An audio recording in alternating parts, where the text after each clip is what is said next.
오늘도 비도 오고 좀 궂은 날씨였는데 그래도 참여해 주셔서 감사드리고요. 오늘 이제 여기까지 와서 우리 학생들 입시와 진로를 고민하고 계신 만큼 제가 오늘 잘 준비한 내용들 잘 전달하고 내려가도록 하겠습니다. 오늘 주제는 2028 개정 교과 세대를 위한 최적의 논술 활용법입니다. 아무래도 변화된 요소들이 있기 때문에 그거를 반영해서 어떻게 대응해야 될지에 대해서 고민이 좀 있을 것 같아서 그것을 중심으로 좀 말씀을 드리려고 합니다. 저는 조현경 논술 강사이고요. 간단하게 소개하고 시작할 텐데요. 서강대학교 철학과 석사를 졸업하고 2007년부터 지금까지 대치, 중계, 목동 주요 학군지에서 우리 학생들 가르치고 있습니다.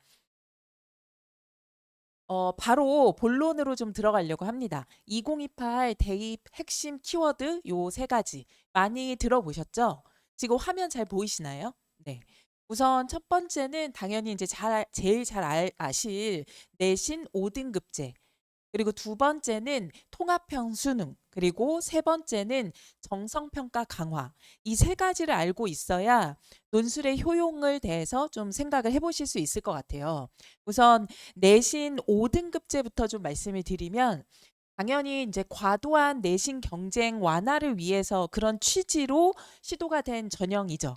예, 이렇게 체제이죠. 그러나 저것이 과연 그 경쟁 완화의 효과만 가져오게 되었는지 우리가 다른 것을 또 고려해 보게 만들었는지 이것에 대해서도 오늘 좀 말씀을 드리려고 하고요.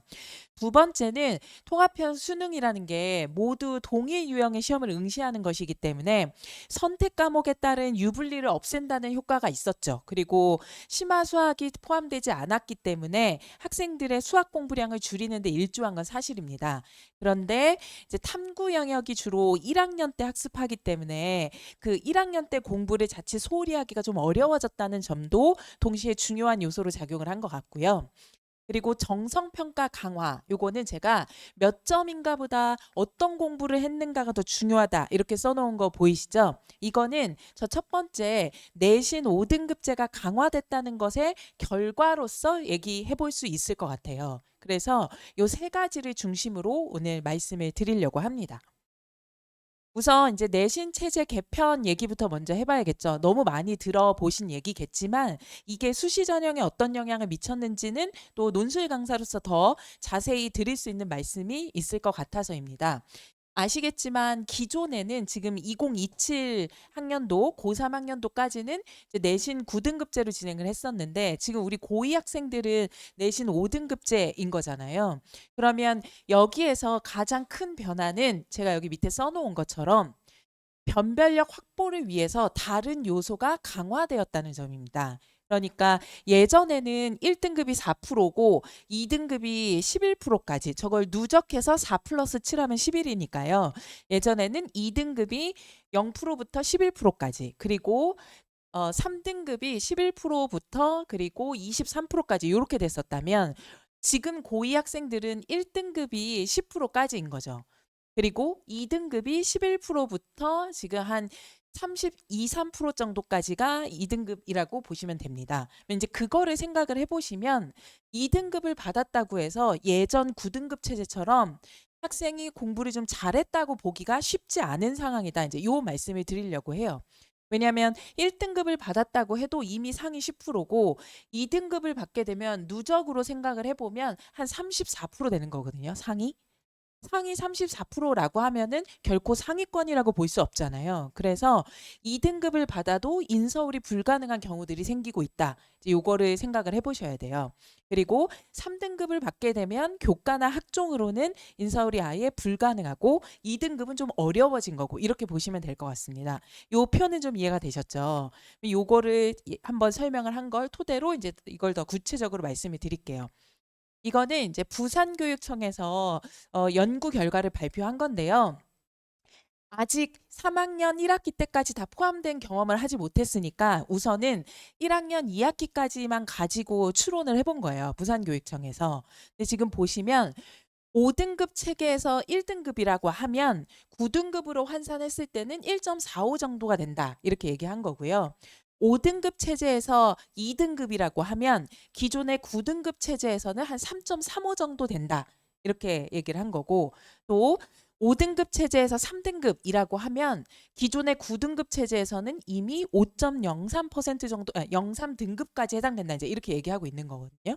근데 이거는 1학년 공통과목 과제를 대상으로 했을 때 얘기인 거고, 2학년, 3학년 올라가서 선택 과목들이 들어가면 요건 좀 더 올라가긴 합니다. 그래서 1등급이 9등급 환산으로 1.45였던 게 3학년 1학기까지 포함되면 이제 1.16까지 더 향상되기는 해요. 그래도 소수점 단위에서의 변화가 좀 있을 것이지 큰 변화는 없다. 이렇게 보셔야 됩니다. 그래서 이게 시사하는 바가 뭐냐라고 하면은 이미 5등급에서 2등급을 받았다. 5등급 체제에서. 그렇다면 그거는 기존 등급 체제로 봤을 때 3등급 초반이다. 이렇게 보시면 돼요. 그러면 기존 체제에 대한 이해가 없으신 분들은 이게 또 어렵게 느껴지실 수 있는데, 기존 체제에서는 3초면 이미 교과 전형으로는 인서울이 서울여대를 제외하고는 어려웠습니다. 그러니까 그 기준으로 생각을 해보시면 지금 5등급 체제에서 2등급을 받아서 그것이 9등급 체제 환산으로 3.35 정도 된다라고 하면 교과 전형으로는 서울여대도 어렵다는 얘기인 거죠. 무슨 말씀인지 이해가 되셨죠?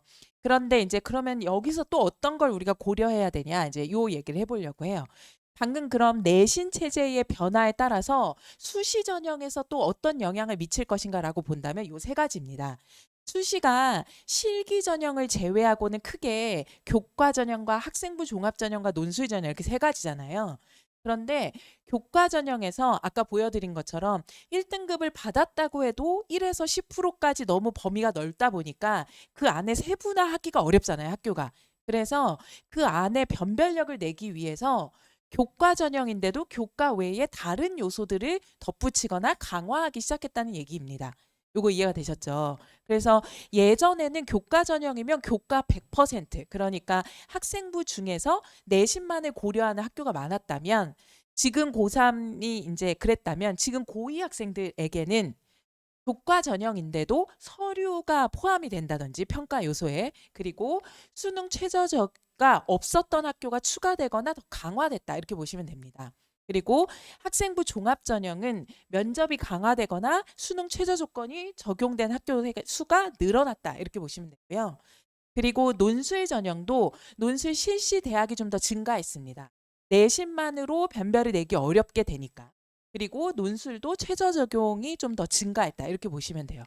그러면 이것이 우리한테 의미하는 바가 뭘지를 좀 계속 생각을 해보셔야 돼요. 제가 정시 변화까지 얘기한 다음에 통합적인 정리를 또 드리겠습니다. 정시, 방금 말씀드린 거는 수시의 변화였는데 정시 변화에서는 크게 두 가지로 보시면 됩니다. 정시는 예전에는 수능만 들어갔다면 지금은 학생부 반영 대학이 증가했죠. 그리고 정시 비중이 또 축소했죠.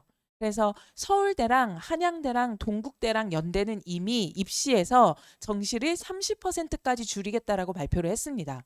그러면 정시 파이터를 하겠다라는 학생들은 좀 생각을 해봐야 되는 거죠.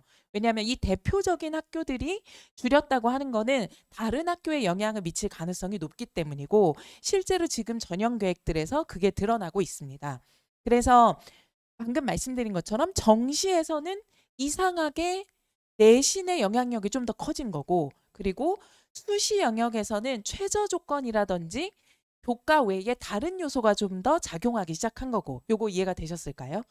그러면 균형과 통합, 이게 이번 정부의 발표 방향이라고 보시면 될 것 같아요. 기존에는 지금 고3까지는 대학 전형의 간소화였습니다. 그러니까 이게 무슨 말이냐면 교과 전형은 교과 100%인 학교가 더 많고, 종합 전형은 교과나 수능 점수보다는 내신 이런 거보다는 학생부의 영향력이 좀 더 높고, 그리고 논술은 논술 100%의 영향력이 좀 더 높고, 이런 식이 기존의 대학 그 전형의 간소화였다고 보시면 돼요.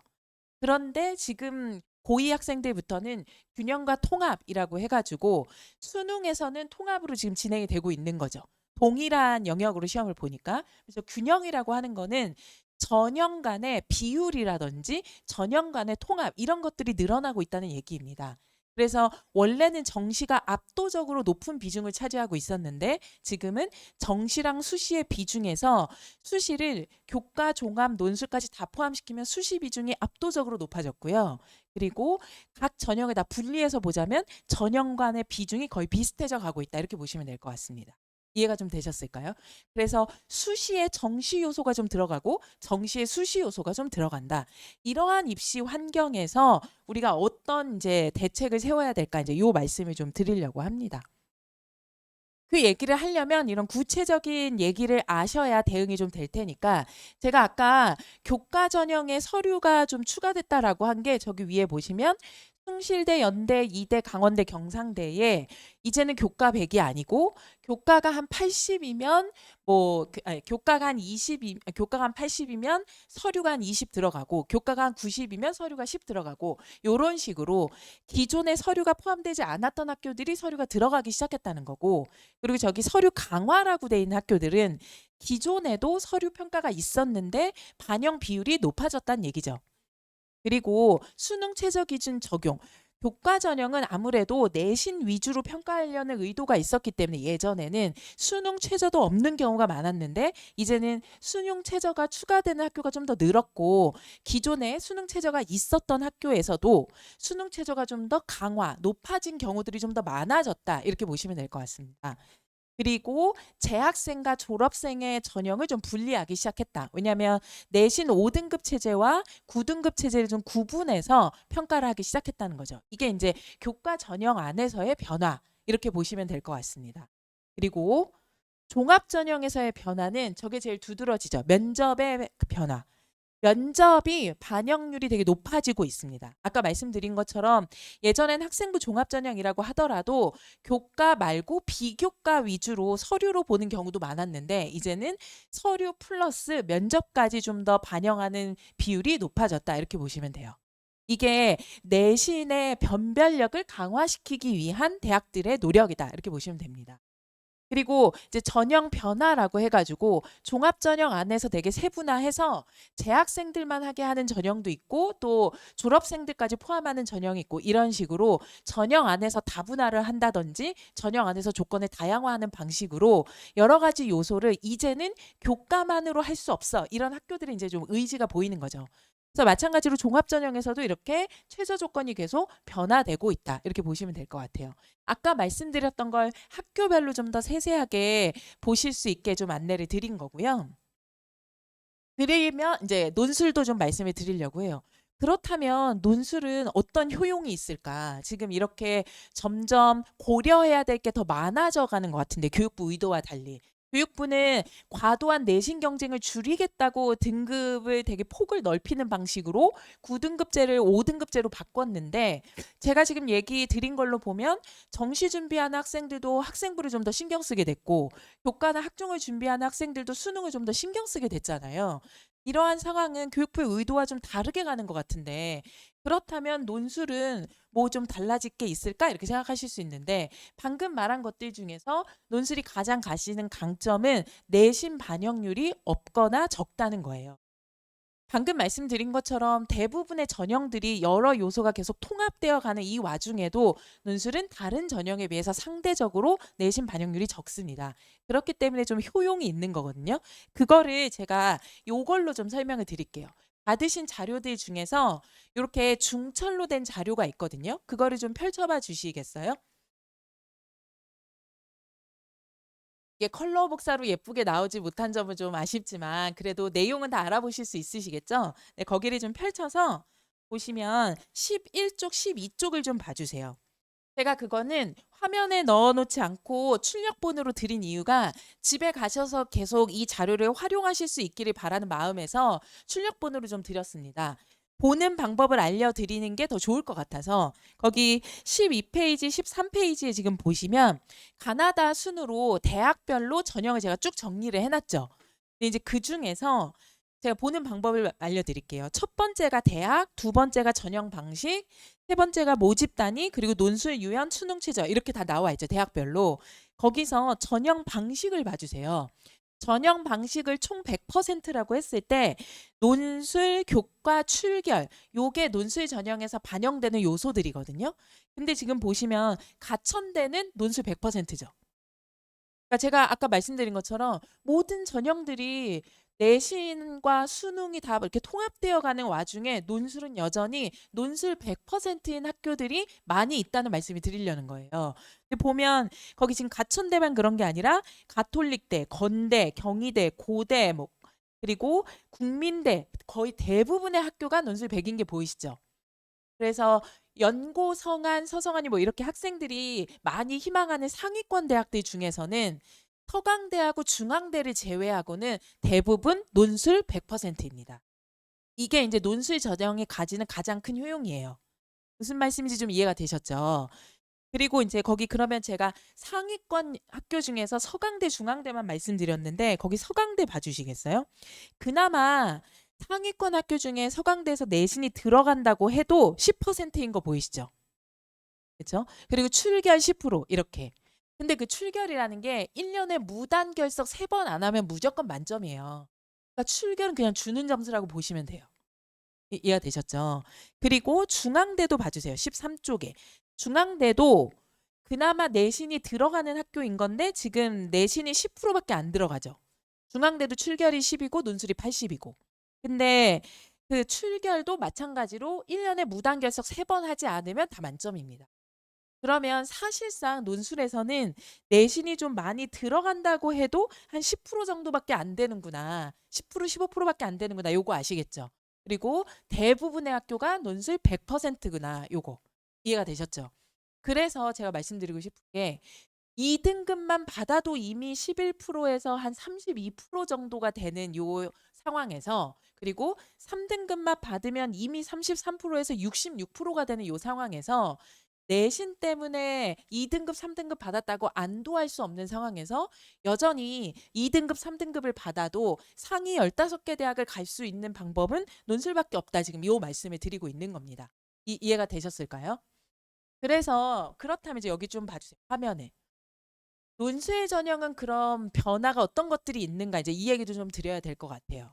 아까 그 입시 전체 환경에서 논술의 효용을 말씀드린 상태에서 논술 전형의 기존하고 좀 변화.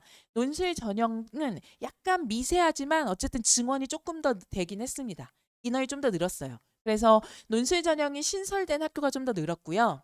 그리고 수능 최저 기준은 역시 다른 전형과 마찬가지로 논술도 좀 더 늘었습니다. 그래서 연대가 올해까지는 최저가 없거든요. 지금 고3까지는. 근데 지금 고2부터는 최저가 반영이 됐죠.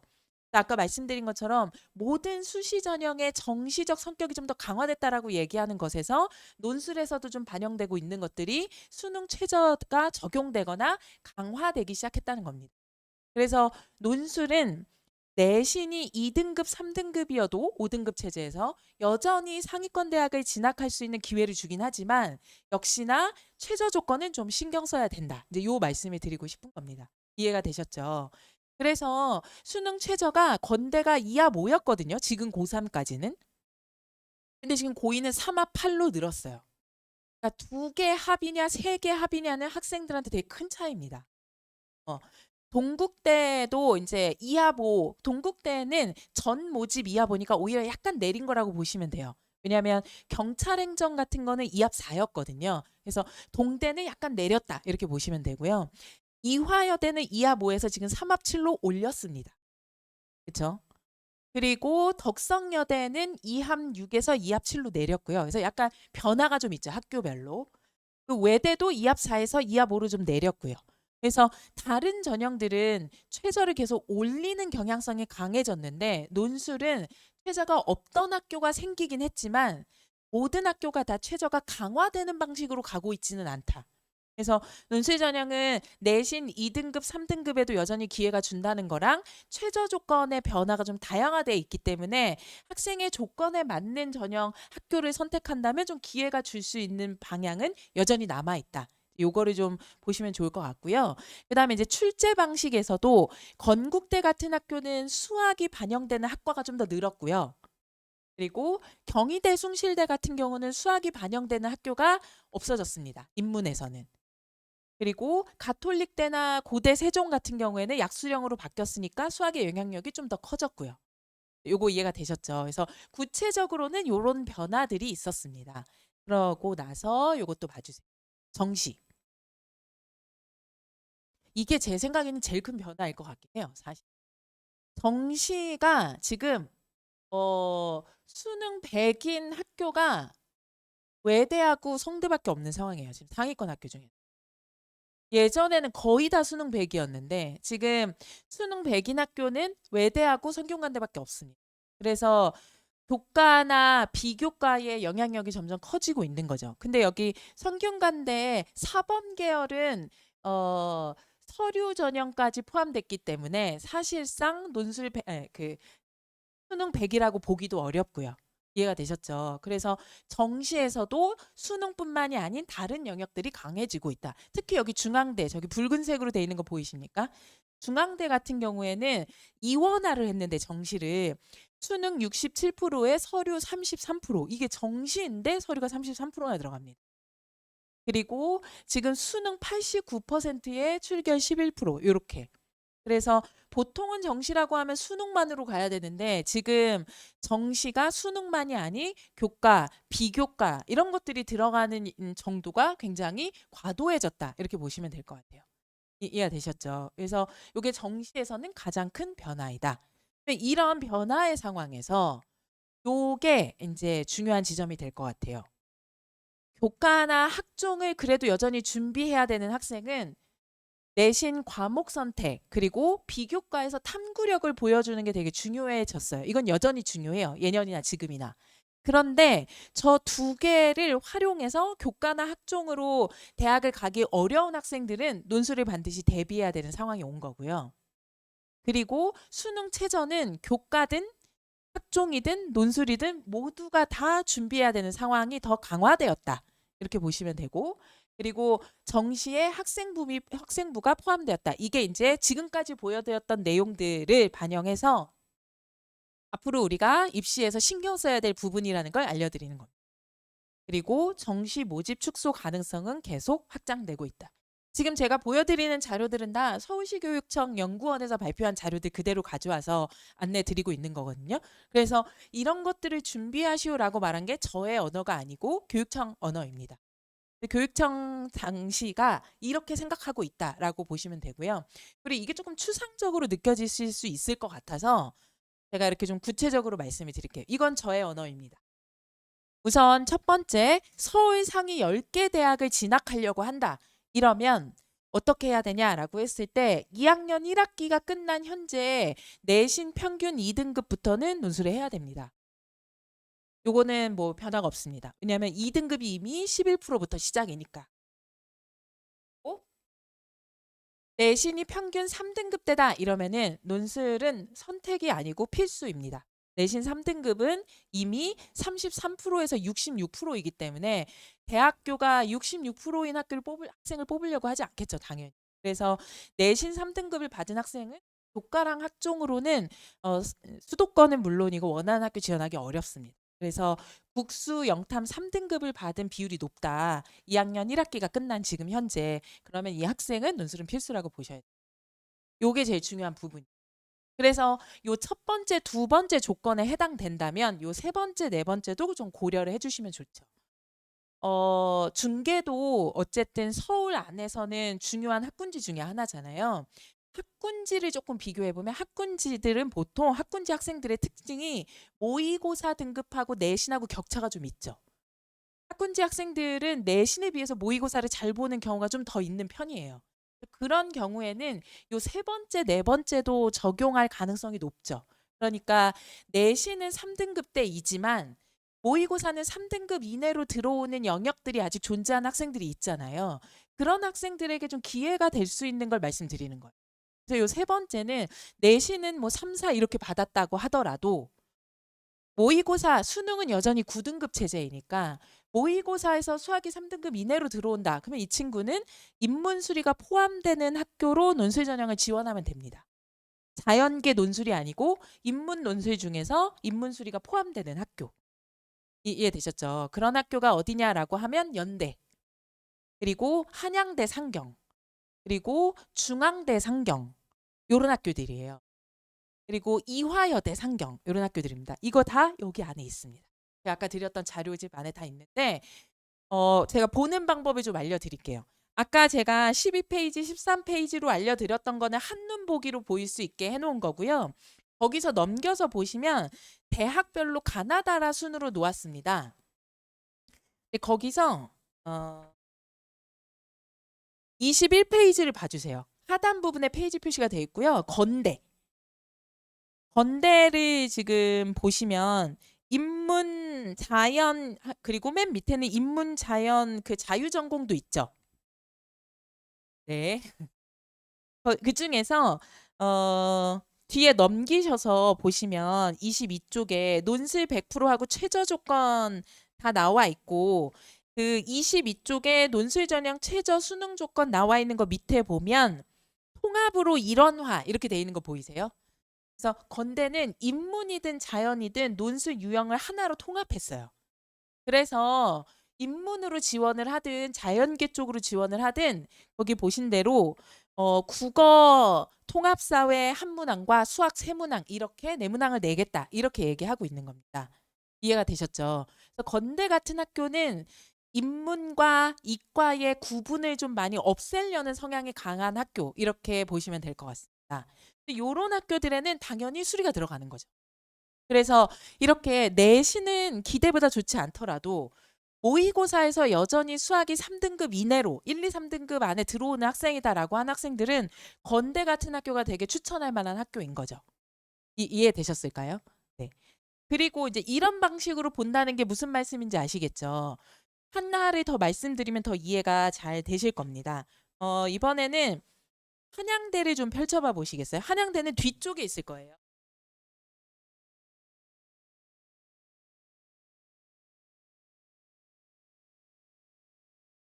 네, 52쪽입니다. 거의 맨 뒤에 있어요. 거기 보시면 모집 정원에 보면 지금 인문하고 상경이 여기 나눠져서 상경 밑에 수리 포함이라고 돼 있죠. 그러니까 아까 건대 같은 경우에는 과나 계열에 상관없이 다 국어 한 문제, 수학 세 문제 들어간다고 한 거고요. 지금 한양대 같은 경우에는 상경 계열에 한해서 수리 문제가 하나 들어간다는 얘기입니다. 이해가 되셨죠? 그래서 한양대는 국어 문항 하나, 수리 문항 하나 이렇게 들어가는 거예요. 그러면 제가 여기 말씀드린 것처럼 수학이 1, 2, 3등급 안에 들어온 학생들은 이렇게 수리 논술이 하나 들어가거나 수리 문항이 조금 더 들어가는 학교를 쓰는 게 훨씬 더 유리하겠죠. 그 말씀을 좀 드리려고 하는 거죠. 근데 거기 옆에 경쟁률 보시겠어요? 어마어마하죠, 지금. 근데 이거는 최초 경쟁률이야. 이건 최초 경쟁률이에요. 실제 경쟁률이 아닙니다. 실제 경쟁률은 25대 1이 안 돼요. 너무 놀라신 것 같은데 그 말은 무슨 말일까요? 반대로 말하면 애들이 수능을 그렇게 못 본다는 얘기. 그러니까 저희가 산모 보고 육모 보고 원서 상담하고 원서를 쓰는데도 실제로 수능을 보면 육모보다 다 떨어진다는 얘기예요. 그래서 이렇게 경쟁률이 높아서 이거 논술 어떻게 하겠어 싶지만 실제 경쟁률은 아주 높아봐야 25대 1, 30대 1이고요. 웬만한 수리 논술이 들어가는 학과나 학교는 15대 1이 안 돼요. 그래서 제가 요게 중요한 전략이라고 말씀을 드린 거예요. 요 두 가지는 이제 논술이 필요한 학생을 제가 특정한 거고요. 요 3, 4번은 그렇게 논술이 필요한 학생들 중에서도 틈새 전략으로 상위권 학교를 갈 수 있는 방법에 대한 좀 안내를 선제적으로 드린 거죠. 무슨 말씀인지 이해가 되셨죠? 그리고 이제 여기 네 번째도 보시면 영어 3등급 이내의 경우에는 영어 재시험 포함대학에 고려해라 이랬죠. 뭐 영어 그렇게 어렵겠나 싶지만 뭐 작년에는 영어 때문에 그 평가원장이 사퇴하는 경우까지 생겼잖아요. 영어랑 국어 난이도 조절이 잘 안 되는 것 같아요. 제가 봤을 때는. 그래서 영어를 모의고사 기준으로 판단했다가 낭패 보는 학생들이 너무 많았어요. 작년, 재작년에. 최저를 못 맞힌 경우는 보통 그 경우에 해당돼요. 영어 때문에 못 맞힌 경우가 많습니다. 그래서 국어하고 사탐을 탄탄히 해놓는 게 조금 더 유리할 수 있겠다. 그러니까 국어 영어로만 최저를 맞추려고 하면 조금 무리가 있고 오히려 이제 탐구를 좀 잘 활용했으면 좋겠다. 이제 요런 말씀을 지금 고2 대상이 되는 학부모님들께는 좀 많이 드리고 있는 편입니다. 그리고 인제 요것도 그럼 아까 제가 여기는 건대나 한양대 같은 학교를 좀 예시를 들어 드렸는데 여기 영어 제시문이 포함되는 학교도 예시를 들어 드리면 연대. 연대는 모든 학과가 다 영어 제시문이 들어갑니다. 그리고 또 다른 데는 외대. 외대는 인문만. 그리고 이화여대 인문. 요렇게가 영어 제시문이 들어가요. 근데 그게 무슨 틈새 전형이냐 제가 말씀드릴게요.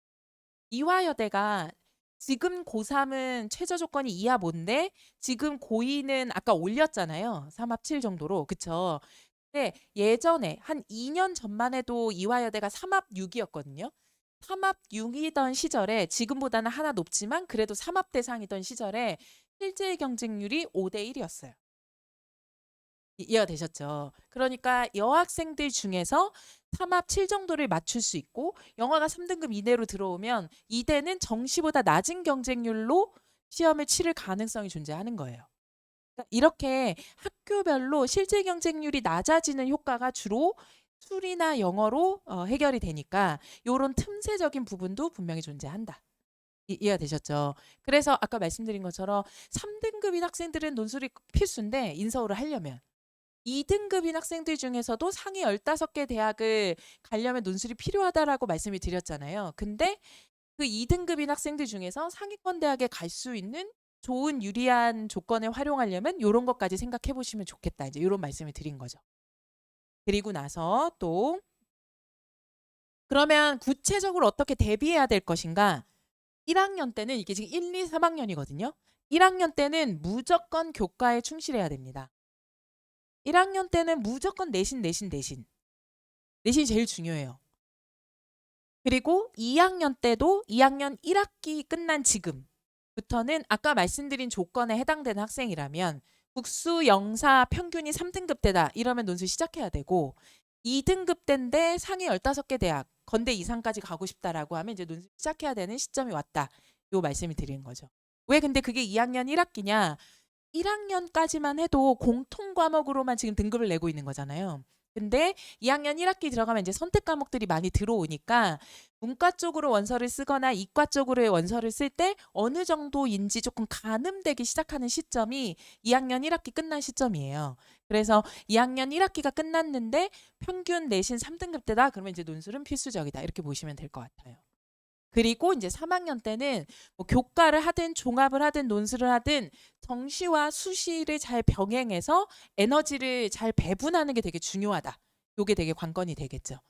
아까 말씀드린 것처럼 균형과 통합이기 때문에 논술이든 교과든 학종이든 최저의 영향력이 좀 더 많이 생겼고 정시도 내신의 영향력이 많이 생겼기 때문에 3학년 단계에서는 두 개를 병행하는 게 되게 중요하다. 수시, 정시.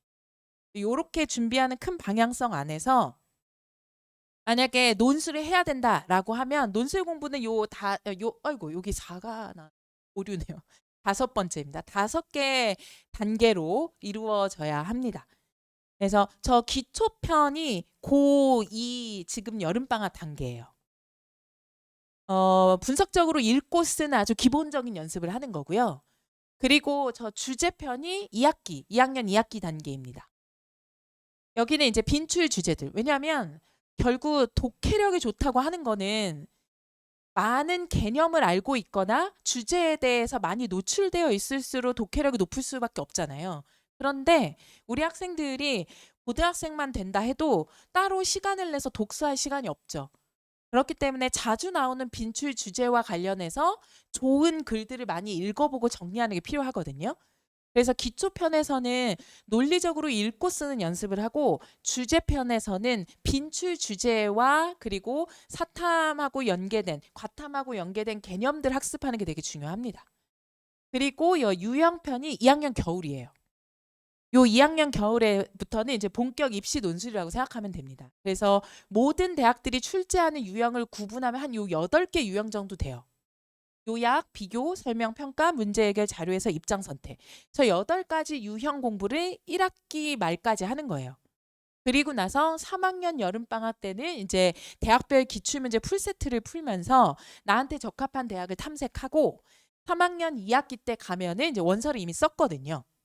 그래서 요때는 원서 쓴 학교에 몰입해서 완성도 높이기 연습을 하는 겁니다. 그래서 논술을 준비하는 단계는 요렇게라고 보시면 돼요. 그리고 그렇다면 기초편에서 논리적으로 읽고 분석한다고 얘기했는데 그게 뭘까? 이렇게 말씀드리면 될 것 같아요. 논리적으로 읽는다는 건 읽어낸 내용의 쟁점을 파악하고 이 글이 어떤 주장을 하고 그 주장을 뒷받침하기 위해서 근거를 몇 개를 얘기하고 있는지, 근거 간 관계는 어떤지, 그리고 저자가 이 글을 쓰게 된 배경은 어떻고 관점은 어떻고 함축하고 있는 내용은 뭐고 기본 가정은 뭔지 이런 거를 다 분석적으로 읽어내는 게 이제 논리적으로 읽는 거죠. 그래서 기초편 단계에서는 이제 이런 연습을 많이 시킵니다. 그래야 학생들이 독서를 따로 하지 않더라도 수업 시간 안에서 읽고 분석하는 연습을 할 수 있고 요게 연습이 되면 이제 수능 비문학 독해력에도 당연히 영향을 미치죠. 그래서 2학년 때는 약간 느슨하게 수능과 교과와 논술이 서로 연계되는 방향의 학습을 하고 기본기를 쌓는 게 중요하기 때문에 요걸 중심으로 수업을 진행을 합니다. 근데 아무리 그래도 이게 작문 시험이잖아요. 그래서 이렇게 읽기 연습만 해서는 안 되고 구체적으로 개요를 작성하고 시간에 맞춰서 원고지에 써보고 이 연습이 되게 중요합니다. 그래서 분석을 하고 실제 기출문제 중에서 2학년들이 풀 수 있을 만한 조금 쉬운 문제들을 골라와가지고 풀게 하고요. 그리고 그것에 대해서 제가 첨삭 직접 하고 그리고 학생들이 수정하게 하는 거죠. 그러니까 읽고 쓰고 분석하고 검증받고 고쳐 쓰고 다시 쓰고 요 과정이 되게 필요합니다. 요게 이제 누적돼야 글쓰기 실력이 향상되는 거다. 이제 이렇게 보시면 될 것 같고요. 이 과정을 거친 학생들이 이런 좋은 결과를 낳았었습니다. 이게 이제 2026 학년도 저희 반 학생들 중에서 합격한 학생들의 내용들이에요. 지금 제가 가운데로 갈라서 저쪽이 중상위권 그리고 요쪽이 인서울권 학생들이거든요. 합격한 학생들 중에서 후배들을 위해서 자기 정보를 공개해 준 학생들인데 저기 보면 지금 고대 사회학과가 81.17대 1이었어요. 아까 말씀드린 것처럼 최초 경쟁률입니다. 근데 실제 경쟁률은 10대 1이 안 됐어요. 왜냐하면 고대는 최저가 4.8이었으니까. 이해가 되셨죠? 그래서 4.8 맞추기가 진짜 쉽지 않아요. 학생들이. 특히 고3 문과 학생들이. 여기 지금 고3 문과 학생들이. 근데 지금 저기 두 번째 성균관대 소프트웨어학과 언어영어로 재취업한 학생. 요즘은 문이과 경계가 별로 없잖아요. 그래서 나는 수학으로 자연계 논술로 혹은 수능으로 성대를 가긴 어렵지만 인문으로 조금 틀어가지고 여전히 공대를 가고 싶어 한 학생한테 기회가 되는 전형이라고 보시면 됩니다. 성균관대는 공대도 다 언어형으로 뽑아요. 그러니까 성균관대는 논술을 이원화했습니다. 그래서 자연계 논술로 공대를 뽑기도 하고 언어형 논술로 공대를 뽑기도 하거든요. 그래서 지금 저 학생 성균관대 소프트웨어학과 언어형 최초합한 학생은 지금 언어형 논술로 소프트웨어학과를 합격한 거예요. 네, 이제 요즘 삼성과 하이닉스의 영향인 건지 그런 학과들이 입결도 올라가요. 이렇게 된 지 한 2, 3년 됐습니다.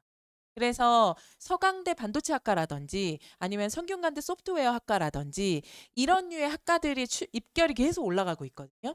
그래서 성대 소프트웨어는 12111도 합격을 보장하기 어려운 학과예요. 그런데 지금 수능을 국수 영탐탐이거든요. 저게 순서대로 13111인데 수학이 3인데도 지금 합격을 했잖아요. 그래서 이 친구는 이과 출신 학생이었는데 저 학생은 지금 재수생이었거든요. 저기 일반고 졸이라고 써 있는 거 보이시죠? 그래서 저 학생은 고3까지는 이과로 살다가 재수하면서 지금 사탐런을 해가지고 13111을 받고 네, 그 성대 소프트웨어학과 최초합한 거죠. 굉장히 잘 활용한 좋은 예라고 봅니다. 그리고 거기 한 두 칸 내려오면 중앙대 간호학과 최초합한 학생 보이시죠? 이 학생은 지금 3합6을 맞췄어요. 수능을. 근데 저렇게 3합6 맞춤 저렇게만 공개해 주는 학생들은 4개 영역 중에 하나가 2가 아니란 얘기잖아요. 그게 뭘까요, 보통? 수학입니다. 여기다 문과 아이들이니까. 그렇죠? 그러면 뭐 2, 3, 2, 2거나 2, 4, 2, 2거나 이렇게 받은 거죠. 근데 232나 242로는 정시로 중대간호학과는 갈 수 없죠. 근데 지금 논술로는 간 거죠. 요런 게 논술의 틈새 전략이다. 이렇게 보시면 될 것 같아요. 이 친구는 9등급 체제에서 내신이 3등급 후반이니까 교과나 학종으로는 수도권도 어렵습니다. 하지만 논술로는 저 최저 맞춰서 저렇게 지원을 했고 합격했다는 거. 그게 중요하고요. 그리고 저기 중간에 저기 외고 있고 숙대 소비자경제학과 그리고 동덕여대 경영융합 합격한 학생도 보이시죠? 저 학생은 국수 영탐탄 순서대로 봤을 때 지금 뭐가 6이죠? 수학이 6이에요. 지금 보면 26346입니다. 국수 영탐탐 했을 때.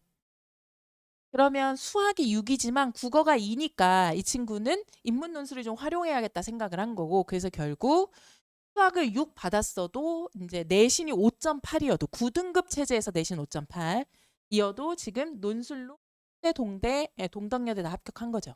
지금 숙대 잘 다니고 있습니다. 이 친구는. 이쪽도 봐주시면 이렇게 꼭 중상위권 학교만 말씀드릴 순 없으니까 이쪽이 사실 더 놀라워요. 지금 저기 덕성여대 글로벌 융합 합격한 학생은 국수 영탐탄 순서대로 보면 56334예요.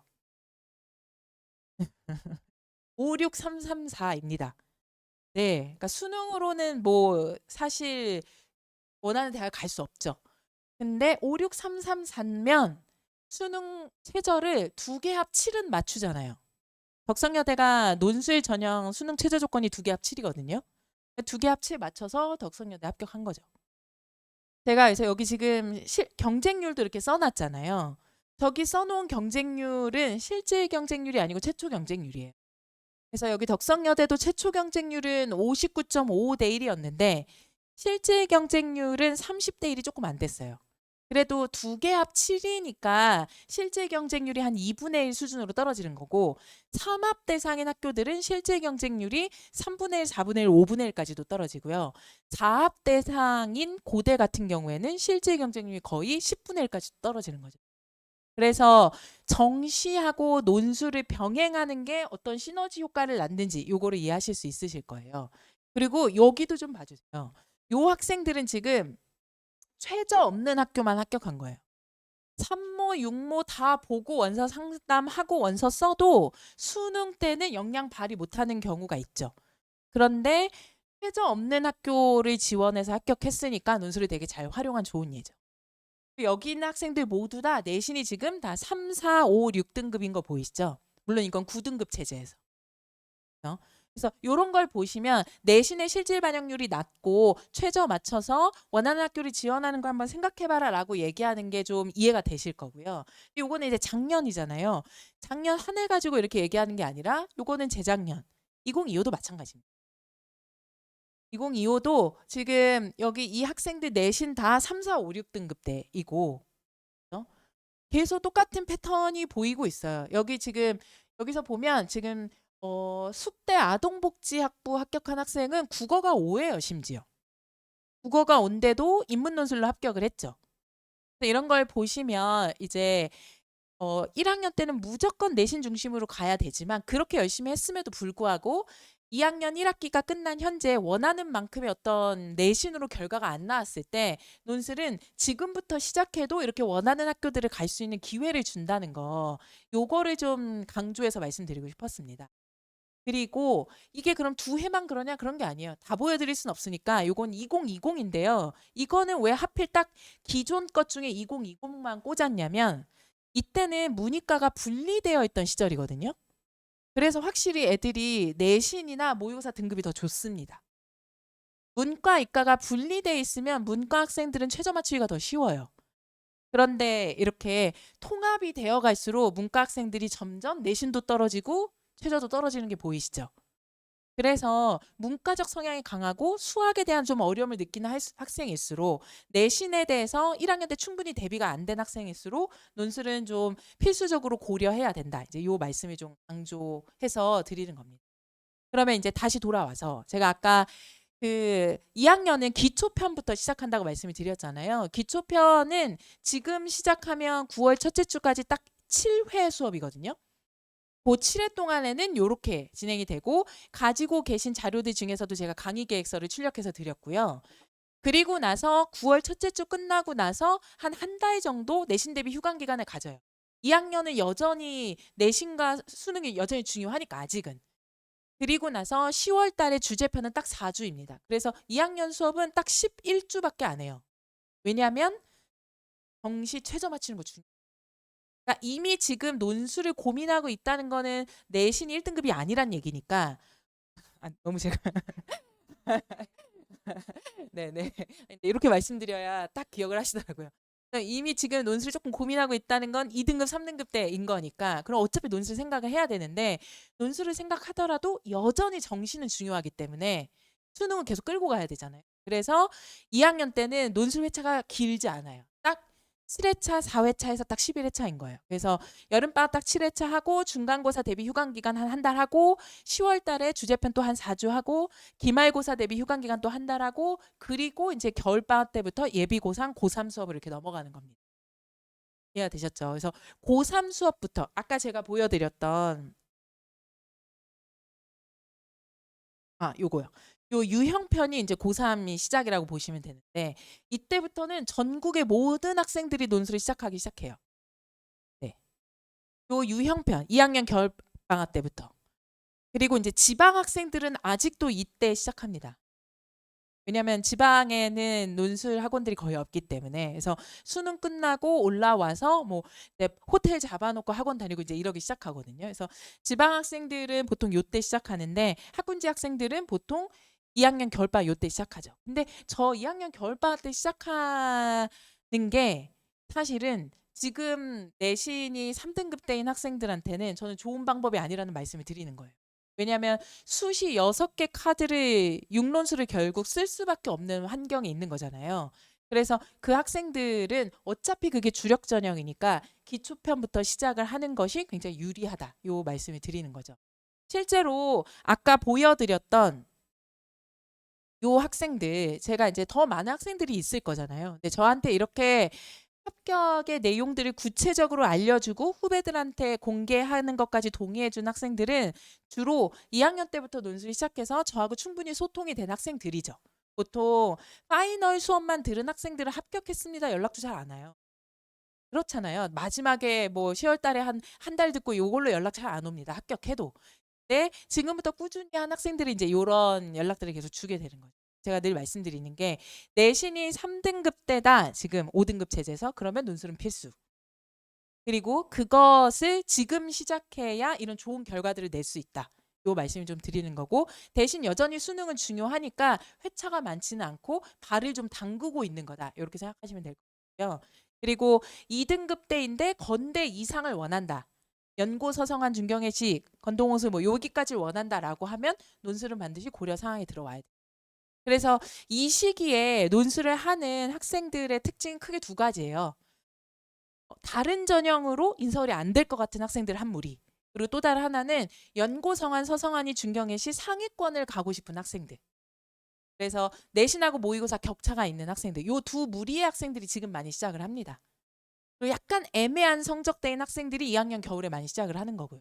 요렇게 보시면 좀 판단이 되실 것 같고요. 그래서 보통 수업은 한 3시간 정도 이렇게 이루어집니다. 강의하고 글 쓰고 첨삭하고 해제하고 이런 방식으로. 그리고 첨삭은 보통 이제 2학년에서는 3학년만큼 인원이 막 많이 가진 않기 때문에 3학년은 나중에 대학별 수업하면 인원이 정말 많아지거든요. 근데 2학년 수업들은 그렇게까지는 하지 않고 저희가 밀착해서 다 수업을 하고 정원을 무한정으로 늘리지 않기 때문에 그 기준은 저하고 첨삭 선생님이 학생들을 관리할 수 있는 정도까지라고 보시면 돼요. 그래서 저희 반 같은 경우에는 보통 2학년은 시작할 때는 10명 내외로 많이 개강을 하고 나중에 3학년 정도 되면 이제 25명 안에서 마감을 하거든요. 근데 그렇게 기준을 마련하는 이유는 저하고 믿을 만한 첨삭 선생님이 감당할 수 있는 인원이 그 정도 된다. 그리고 이제 저희 첨삭 선생님들은 뭐 서강대, 연대, 고대, 박사, 석사 다 하시고 저하고 오랜 인연으로 계속 주말에 오셔서 수업해 주시는 선생님들이 훨씬 더 많습니다. 그래서 첨삭 선생님들의 실력은 되게 믿을 만하고요. 그리고 당연히 상담은 저희가 이제 입시 멘토로서의 역할도 제가 자처하고 있기 때문에 왜냐하면 학생들을 대학에 붙이는 게 저의 목표이기도 하고 저의 실적이기도 한 거니까요. 그래서 상담을 굉장히 중요하게 여기고 나중에 지금 계속 쓴 것들을 성적표를 다 기록해 놓고 그거를 토대로 해서 3학년 1학기 때 원서 상담도 다 1대1로 다 합니다. 네. 한 학생별로 충분히 상담을 해서 최소 4번 이상의 상담을 통해서 원서 상담을 하기 때문에 높은 합격률을 보이는 게 아닐까 저는 이렇게 생각을 합니다. 그래서 제 수업은 지금 대치하고 중계 이렇게 2개로 진행이 되고 있습니다. 고2 수업은요. 주말은 주로 지금 다 고3 수업 위주로 진행이 되고 있기 때문에 조금 양해를 해주시고 왜냐하면 이 친구들도 이제 내년 되면 또 고3 되면 제가 또 주말 수업으로 이전을 하기도 하니까요. 지금 시간대로 계속 하셔도 좋고 주말 수업으로 옮기셔도 되고 고3 되면. 근데 지금 고2는 대치는 금요일 저녁이고 그다음에 이제 중계는 수요일 저녁입니다. 요렇게 많이 이제 하고 있죠. 그리고 이제 또 알려드리고 싶은 게 여기 보시면 오늘 자료를 좀 여러 개 드렸는데 합격수기 모음도 있거든요. 아까 제가 보여드렸던 거는 어떤 수치적인 정보잖아요. 학생들의. 근데 그거 말고 그 학생들이 진짜 수기로 나는 논술 수업을 어떻게 활용했다라고 직접 써준 거예요. 그러니까 합격생들이 다 써주진 않잖아요. 매년. 그래서 매년 보면 자발적으로 써준 학생들이 한 3-4명씩 돼요. 매년. 그러니까 보통 합격한 학생들은 저희 반 같은 경우에는 한 25%에서 한 35% 정도 합격률을 보이거든요. 매년 조금씩 차이가 있지만. 근데 이제 고 학생들 중에서 지금 한 3-4명 정도가 늘 이렇게 합격 수기를 써준다. 선생님 그 정도 합격률이 높은 건가요? 이렇게 질문하시긴 하는데 높죠. 왜냐하면 논술은 상향 전형이니까. 교과랑 종합이랑 정시로 못 가는 학교를 쓰는 거잖아요. 그래서 저는 굉장히 자부하고 있어요. 25%에서 35%면 굉장히 높게 가는 거죠. 그런데 또 반대로 말하면 그래도 한 65%는 떨어진다는 얘기잖아요. 그래서 공부를 굉장히 열심히 해줘야 돼요. 그래서 제가 말씀드린 것처럼 주 6일은 무조건 수능 공부. 이게 뭐 논술을 하든 교과를 하든 종합을 하든 무조건 주 6일은 수능 공부를 하셔야 됩니다. 그리고 일주일에 한 번 논술. 딱 3시간. 그리고 중간고사 땐 중간고사, 기말고사 땐 기말고사. 그렇게 집중해 주시면 돼요. 2학년 말 정도까지는. 그러고 나면 이제 3학년 됐을 때 저하고 상담을 통해서 걸러요.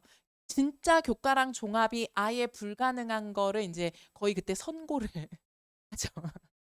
그러니까 그 전까지는 어느 정도 가능성을 가지고 계속 이제 여러 방향을 도모하다가 점점점 좁혀가서 2학년 겨울방학이 지나고 3학년 3월에 모의고사를 보잖아요. 첫 모의고사. 산모를 보고 4월 달에 중간고사 딱 보고 나면 이제 종합도 안 되겠네. 이제 이게 되는 거죠. 교과가 안 되는 건 당연한 거고 이젠 종합도 안 되겠네. 6논술 확정 이제 이렇게 되는 거고. 이해가 되셨죠? 그래서 이렇게 계속 상담을 하면서 학생들에게 계속 매 시기에 적절한 입시 상담을 해주는 게 논술 수업에선 되게 중요한 부분입니다. 이런 거 생각하시면 오늘 지금 여기 학생들도 와 있고 또 학부모님들 오셨는데 학부모님들 오신 분들 같은 경우에는 요거 가져가셔서 좀 학생들한테 읽어보라고 하면 논술 공부 어떻게 활용했는지 좀 도움이 될 거고요. 그리고 아까 제가 이제 보여드렸던 요 자료들에서 여기에 실려 있는 자료들은 지금 다 최초 경쟁률만 들어가 있어서 어마어마하잖아요. 근데 저희가 나중에 이제 3학년 올라가면 제가 3학년 6월에 이렇게 이건 고3 버전이거든요. 아예 책자로 만들어서 나눠드립니다. 여기에는 각 학교 통계 자료가 다 들어가 있어요. 그때 보면 제가 아까 말씀드렸던 실제 경쟁률이 다 들어가거든요.